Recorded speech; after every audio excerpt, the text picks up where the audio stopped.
Hi, my name is Nick Bovey. I work on the Translator project here at Eclypses, and today I'm going to demonstrate how the translator can secure data in transit and how the data vault can secure data at rest. To get started, I'm going to make a simple request to the data vault using a unique value. I'm going to use my very own social security number. Please don't copy this if you're a malicious person watching this video. And I'm going to send it directly to the vault. We'll get a response, which will retrieve or give me a token back.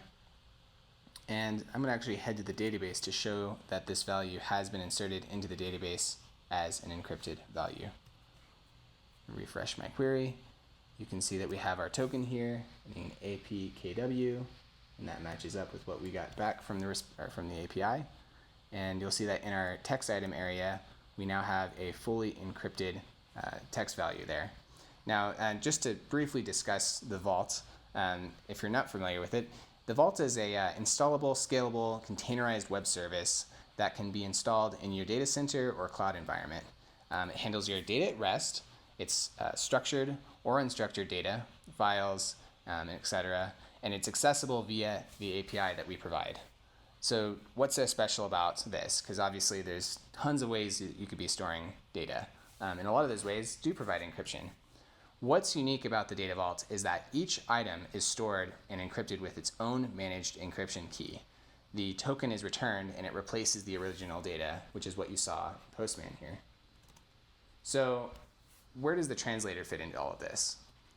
Well, when we were setting all of this up and trying to figure out how we could make this as secure as possible, one of the concerns that we have is data in transit.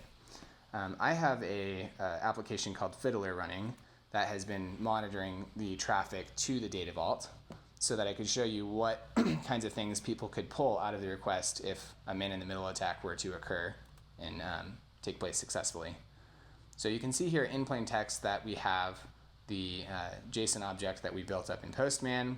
You can see that we have my super secure social security number that's just in plain text. And you can see that in our response we have all of this data as well. Granted, if someone was to get a hold of this response, it wouldn't be as bad because we're returning a tokenized value as opposed to the actual value. But it still leads to some concern when thinking about the security of our data. The translator is a proxy that is installed on both the client and the host, providing a method of encrypting each packet of data before it leaves the system.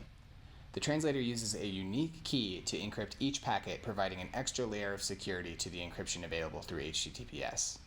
Once the data reaches the recipient translator proxy, the encryption key is recovered by the MTE and used to decrypt the original request. The decrypted request is then sent to the data vault, where it follows the same procedure of encrypting the values with a unique key and returning a token.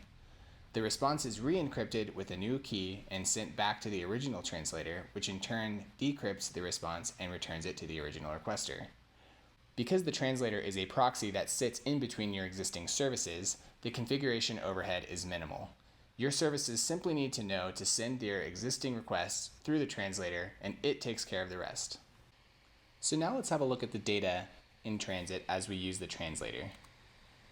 If I come back to Postman and switch to translator, meaning I'm going to send all my traffic through the translator and then on to the vault, I'll send the exact same request that I sent before, and we'll get a response back with a new token. I'm going to go to Fiddler and show you this request. You can see that now the request is no longer in plain text and it is fully encrypted. On our database, if I run a quick query, I can see that I have my last two items that I stored, and they both have new tokens and new encrypted values. And this, I just wanted to point out and highlight the nature of the data vault and how we're not storing the same thing here. We're not using the same keys, the same tokens. Everything is completely unique for each request or each item that's stored. As you can see, we have secured data in transit and data at rest, making use of our translator and data vault products.